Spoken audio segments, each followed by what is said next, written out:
Hi friends, അസ്സലാമു അലൈക്കും. Welcome back to my channel. ഇന്ന് ഞാൻ മട്ടൻ കുറുമ നെയ്ച്ചോറിൻ്റെ റെസിപ്പി ആയിട്ടാണ് വന്നിട്ടുള്ളത്. അപ്പോൾ നമുക്ക് അടുത്ത വീട്ടിൽ നിന്ന് മുടിയാഴ്ചൽ കഴിഞ്ഞിട്ട് മട്ടന് കിട്ടിയിരുന്നു. അപ്പോൾ അത് ഉപ്പും വെള്ളം ഒഴിച്ചിട്ട് ഒന്ന് വേവിക്കാൻ വെച്ചിട്ടുണ്ട്. അപ്പോൾ മട്ടൻ ആയതുകൊണ്ട് അത്യാവശ്യം വേവുണ്ടാവും. ഇനി നമുക്കിതിലേക്കൊരു മസാല റെഡിയാക്കി എടുക്കാം. അത് വേണ്ടിയിട്ട് പട്ട, ഏലക്കായ, ഗ്രാമ്പു, നല്ല ജീരകം, പെരുംജീരകം, 1 സ്പൂണ് പെരുംജീരകം, 1/2 സ്പൂണ് നല്ല ജീരകം, പിന്നെ ഒരു 8-10 ഏലക്കായയും കുറച്ച് ഗ്രാമ്പു പട്ടയും കൂടി നമുക്കൊന്ന് റോസ്റ്റ് ചെയ്തെടുക്കാം.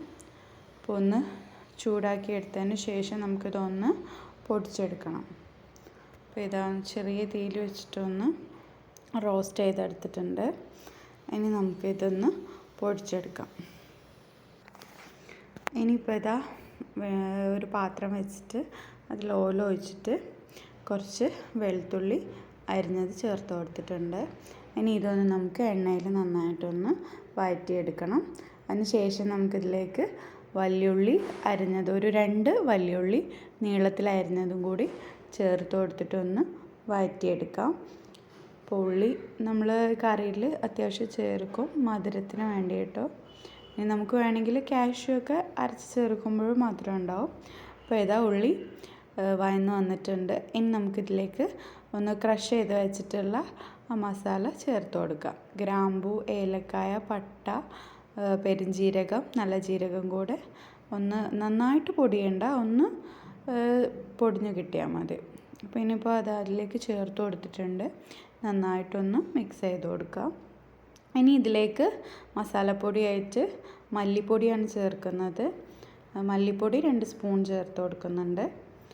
ഇനി വേണമെങ്കിൽ നമുക്ക് എരിവിന് പച്ചമുളക് ചേർക്കാം. ഞാൻ കുരുമുളക് പൊടി ലാസ്റ്റാണ് ചേർക്കുന്നത്. ഫസ്റ്റിന് ചേർത്ത് കഴിഞ്ഞാൽ അതിൻ്റെ ആ ഒരു ഫ്രഷ്നെസ് ഒക്കെ പോവും. അപ്പോൾ അതുകൊണ്ട് ലാസ്റ്റ് ഞാൻ കുരുമുളക് പൊടി ചേർത്ത് കൊടുക്കാറാണ്. നിങ്ങൾക്ക് വേണമെങ്കിൽ പച്ചമുളക് ചേർക്കാം. ഇപ്പോൾ ഇതാ മട്ടനൊക്കെ നന്നായിട്ട് കുക്കായി വന്നിട്ടുണ്ട്. ഇനിയിപ്പോൾ നമുക്ക് ഇതിലേക്ക് കുറച്ച് ഉരുളക്കിഴങ്ങും ക്യാരറ്റും കൂടി ഇട്ട് കൊടുക്കാം. അതും കൂടെ ഒന്ന് ഇട്ടതിന് ശേഷം നമുക്ക് വേവിച്ചെടുക്കാം. ഇപ്പോൾ ഇതാ ക്യാരറ്റും മട്ടനും എല്ലാം നന്നായിട്ട് കുക്കായി വന്നിട്ടുണ്ട്. ഇനി നമുക്ക് വേവിച്ച് വെച്ചിട്ടുള്ളത് നമുക്ക് വാട്ടി വെച്ചിട്ടുള്ളതിലേക്ക് ഇട്ട് കൊടുക്കാം. അപ്പോൾ ഇതാ ഇത് നമ്മൾ ഉള്ളി വഴറ്റി വെച്ചില്ലേ, ആ മസാലയിലേക്ക് ഇട്ട് കൊടുക്കുകയാണ്. ഇനി നമുക്ക് നന്നായിട്ടൊന്ന് മിക്സ് ചെയ്തതിന് ശേഷം ഇതൊന്ന് തിളപ്പിച്ചെടുക്കണം. അപ്പോൾ ഇതാ തിളച്ച് വരുമ്പോൾ ഞാൻ ഒരു 2 തക്കാളി അരിഞ്ഞതും കൂടി ഇട്ട് കൊടുക്കുന്നുണ്ട്. ഒരു കളർഫുള്ളിന് വേണ്ടിയിട്ടാണ്. നമ്മൾ ചിലർ ചേർക്കും, ചിലർ ചേർക്കാറില്ല. ഒരു പുളിക്ക് വേണ്ടിയിട്ട് ചിലർ തൈര് ചേർക്കുന്നവരുണ്ട്. അപ്പോൾ ഇനി ഇതിലേക്ക് തേങ്ങ അരച്ചിട്ട് ഒഴിക്കുകയാണ്. ഞാൻ അണ്ടിപ്പരിപ്പൊന്നും ചേർക്കുന്നില്ല, തേങ്ങ അരച്ചിട്ട് ചേർക്കുകയാണ്. അപ്പോൾ നല്ല കട്ടി ഉണ്ടാവും. നമ്മൾ തേങ്ങാപ്പാൽ ചേർത്താലും ചിലപ്പോൾ ഒരു വെള്ളം പോലെ ആയിരിക്കുമല്ലോ ഉണ്ടാവുക. അരച്ചിട്ട് മുഴുവനായിട്ട് തേങ്ങയും കൂടി ചേർക്കുമ്പോൾ നല്ല കട്ടി ഉണ്ടാവും. അപ്പോൾ നമുക്ക് നല്ല തിക്കിൽ ഗ്രേവി ഉണ്ടാക്കിയെടുക്കാൻ പറ്റും. അപ്പോൾ ഇതാ തേങ്ങയൊക്കെ ഒഴിച്ചു കൊടുത്തതിന് ശേഷം ഒന്ന് മിക്സ് ചെയ്ത് കൊടുക്കുന്നുണ്ട്. ഇനി നമുക്ക് ഇതിലേക്ക് കുരുമുളക് പൊടി ഇട്ട് കൊടുക്കണം. അപ്പോൾ എരിവിന് പാകമാക്കിയിട്ട് നമുക്ക് കുരുമുളക് പൊടി ചേർത്ത് കൊടുക്കാം. കൂടുതൽ എരിവ് വേണ്ടവർക്ക് ഇനി വേണമെങ്കിൽ നമുക്ക് പച്ചമുളകും ചേർത്ത് കൊടുക്കാം. അപ്പോൾ ഞാനിപ്പോൾ കുരുമുളക് പൊടി അത്യാവശ്യം എരിവുള്ളതാണ്. അപ്പോൾ ഞാൻ അതൊരു 1 ടേബിൾ സ്പൂൺ ചേർത്ത് കൊടുക്കുന്നുണ്ട്. ഒരു 1/2 ടേബിൾ സ്പൂണ് ഗരം മസാല ചേർത്ത് കൊടുക്കുന്നുണ്ട് ലാസ്റ്റ്, ഒരു ഫ്ലേവറിന് വേണ്ടിയിട്ടാണ്. അപ്പോൾ ഇതാ നമ്മുടെ കറി ഇവിടെ റെഡി ആയിട്ടുണ്ട്. അപ്പോൾ നല്ല അടിപൊളി മട്ടൺ സ്റ്റൂ ഇവിടെ റെഡിയായി. അപ്പോൾ 2 മല്ലിയിലും കൂടെ അതിന് മുകളിൽ വെച്ച് കൊടുത്തിട്ടുണ്ട്. ഇനി നമുക്ക് ഇതിലേക്ക് വേണ്ടിയിട്ട് നെയ്ച്ചോറ് ഉണ്ടാക്കിയെടുക്കുന്നുണ്ട്. അപ്പോൾ നെയ്ച്ചോറ് ഉണ്ടാക്കാൻ വേണ്ടിയിട്ട് ഞാനൊരു കുക്കർ വെച്ചിട്ടുണ്ട്. അതിലേക്ക് ഓയിൽ ഒഴിച്ചതിന് ശേഷം കുറച്ച് ഗ്രാമ്പു, പട്ട, ഏലക്കായും കൂടെ ഇട്ട് കൊടുക്കുന്നുണ്ട്. ഒരു ബേ ലീഫ് ഇട്ടിട്ടുണ്ട്. ഇനി ഇതിലേക്ക് ഞാൻ ചേർത്ത് കൊടുക്കുന്നത് ഒരു 1/2 സ്പൂണ് നല്ല ജീരകമാണ്. ഇനി ഇതിലേക്ക് കുറച്ച് ഉള്ളി ചേർത്ത് കൊടുക്കുന്നുണ്ട്. കുറച്ചേ ഉള്ളൂ, 1 സ്പൂൺ ഉള്ളിയൊക്കെ ഉണ്ടാവുള്ളൂ. അപ്പോൾ ഉള്ളി അരിഞ്ഞതും കൂടെ ചേർത്തിട്ട് നമുക്കിതൊന്ന് വഴറ്റി കൊടുക്കാം. ഇനി നന്നായിട്ട് വഴന്ന് വന്നപ്പോൾ ഞാൻ ഇതിലേക്ക് കുറച്ച് നെയ്യ് ഒഴിച്ച് കൊടുക്കുന്നുണ്ട്. നെയ്ച്ചോറിന് നെയ്യിൻ്റെ ഫ്ലേവർ ആകുമ്പോൾ കുറച്ച് അടിപൊളിയായിരിക്കുമല്ലോ. അപ്പോൾ ഇതാ നെയ്യും കുറച്ച് ഇട്ട് കൊടുത്തിട്ടുണ്ട്. ഇനി എല്ലാം കൂടെ ഒന്ന് വഴറ്റിയെടുത്തതിന് ശേഷം ഞാനിപ്പോൾ ഇതിലേക്ക് കുറച്ച് ക്യാരറ്റും കൂടി അരിഞ്ഞിട്ട് ഇട്ട് കൊടുക്കുന്നുണ്ട്.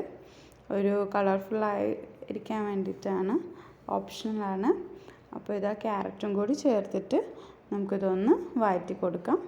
അപ്പോൾ എല്ലാം കൂടെ ഒന്ന് വഴന്ന് വന്നു കഴിഞ്ഞാൽ നമ്മൾ അരി എത്രയാണോ എടുക്കുന്നത് അതിൻ്റെ ഇരട്ടി വെള്ളം നമ്മൾ ഒഴിച്ചു കൊടുക്കുക. ഞാനിപ്പോൾ അരി എടുക്കുന്ന പാത്രത്തിൻ്റെ ഡബിൾ വെള്ളം ഒഴിച്ചു കൊടുക്കുന്നത്.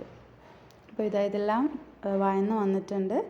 ഇപ്പോൾ ഞാൻ അരി എടുത്ത പാത്രത്തിന് 2 കപ്പ് വെള്ളം ഒഴിച്ചു കൊടുക്കുന്നുണ്ട്. അപ്പോൾ വെള്ളം ഒഴിച്ചതിന് ശേഷം ഇത് നന്നായിട്ടൊന്ന് തിളപ്പിച്ചെടുക്കണം. നമ്മൾ ഉപ്പിട്ടിട്ടില്ല, അപ്പോൾ ഉപ്പൊന്ന് ഇട്ട് കൊടുക്കണം. അപ്പോൾ ഉപ്പിട്ടതിന് ശേഷം കറക്റ്റാണെന്ന് കുറച്ചൊന്ന് മുന്തി നിൽക്കണം. അപ്പോഴേ അരിയൊക്കെ ഇട്ടിട്ട് വെന്ത് വരുമ്പോൾ കറക്റ്റ് ആവുള്ളൂ. അപ്പോൾ ഇതാ വെള്ളം നന്നായിട്ട് തിളച്ച് വരുമ്പോൾ ഞാനിതിലേക്ക് കഴുകി ഊറ്റി വെച്ചിട്ടുള്ള അരി ഇട്ട് കൊടുക്കുകയാണ്. അരി ഇട്ടിട്ട് നമുക്ക് നന്നായിട്ടൊന്ന് മിക്സ് ചെയ്തെടുക്കാം. അപ്പോൾ ഇതാ അരിയിലേക്ക് ഇട്ട് കൊടുത്തിട്ടുണ്ട്. ഇനി നന്നായിട്ടൊന്ന് കട്ടയില്ലാതെ നമുക്കൊന്ന് ഇളക്കി മിക്സാക്കി എടുക്കാം. ഇനി നമുക്കിതൊന്ന് അടച്ച് വെച്ചിട്ട് കുക്ക് ചെയ്യണം. നമ്മൾ കുക്കറിൽ നെയ്ച്ചോറ് വയ്ക്കുമ്പോൾ നന്നായിട്ട് തിളച്ച് വന്നു കഴിഞ്ഞാൽ നമ്മൾ അരി ഇട്ടിട്ട് കുക്കർ മൂടിയിട്ട് നന്നായിട്ടൊന്ന് തള വരാൻ വേണ്ടിയിട്ട് ഹൈ ഫ്ലെയിമിൽ തന്നെ വെക്കാം. നന്നായിട്ട് പ്രഷറൊക്കെ ഒന്ന് നമ്മൾ മുകളിലൊന്ന് പൊക്കി നോക്കുമ്പോൾ പ്രഷർ വരികയാണെന്നുണ്ടെങ്കിൽ നന്നായിട്ട് തിളച്ചിട്ടുണ്ട്. അപ്പോൾ നമ്മളിതിൽ ചെറിയ തീയിലേക്ക് മാറ്റാം. സിമ്മിലേക്ക് മാറ്റിയിട്ട് ഒരു 10 മിനിറ്റ് വെച്ചാൽ മതി. അപ്പോൾ നന്നായിട്ട് കുക്കായി കിട്ടും, നല്ല സോഫ്റ്റായിട്ട് കുക്കായി കിട്ടും. അപ്പോൾ നമ്മൾ മറ്റേ ഇതിൽ വെക്കുന്നതിനേക്കാളും കുറച്ചും കൂടി സോഫ്റ്റായി കിട്ടും. അതിന് ശേഷം ഒരു അരമണിക്കൂർ കഴിഞ്ഞിട്ടാണ് ഇപ്പോൾ ഇതിൻ്റെ എയറൊക്കെ പോയിട്ട് ഞാനിത് തുറന്നതിന് ശേഷം ഒന്ന് ഇളക്കി കൊടുക്കുന്നുണ്ട്. അപ്പോൾ നമ്മൾ കട്ടയില്ലാതെ വേറെ വേറെ ആയിട്ട് കിട്ടും. അല്ലെങ്കിൽ നമ്മൾ അതിൽ തന്നെ വെച്ചിട്ടുണ്ടെങ്കിൽ അത് സെറ്റായി പോവും. അപ്പോൾ ഒരു അരമണിക്കൂറിന് ശേഷം നമ്മൾ നന്നായിട്ടൊന്ന് ഇളക്കി കൊടുക്കുക. അപ്പോൾ എന്ത് ചെയ്യും, എല്ലാം കൂടെ വിട്ട് കിട്ടും. ഓരോ അരിയും കൂടെ വിട്ടിട്ട് പിന്നെ നമുക്ക് അടച്ചു വയ്ക്കാം. അപ്പോൾ ഇതാ നെയ്ച്ചോറ് കുക്കറിൽ റെഡിയാക്കി എടുത്തിട്ടുണ്ട്. അപ്പോൾ നമ്മുടെ മട്ടൺ സ്റ്റൂവിന് കോമ്പിനേഷനായിട്ട് നെയ്ച്ചോറും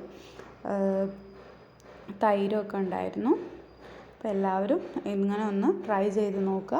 വളരെ എളുപ്പത്തിൽ നമുക്ക് ഉണ്ടാക്കിയെടുക്കാൻ പറ്റും. അപ്പോൾ എല്ലാവർക്കും എൻ്റെ ഈ റെസിപ്പി ഇഷ്ടമായെന്ന് ഞാൻ വിശ്വസിക്കുന്നു. അപ്പോൾ സബ്സ്ക്രൈബ് ചെയ്യാത്തവരുണ്ടെങ്കിൽ പ്ലീസ് സബ്സ്ക്രൈബ് ചെയ്തിട്ട് കാണണം. അപ്പോൾ അസ്സലാമു അലൈക്കും.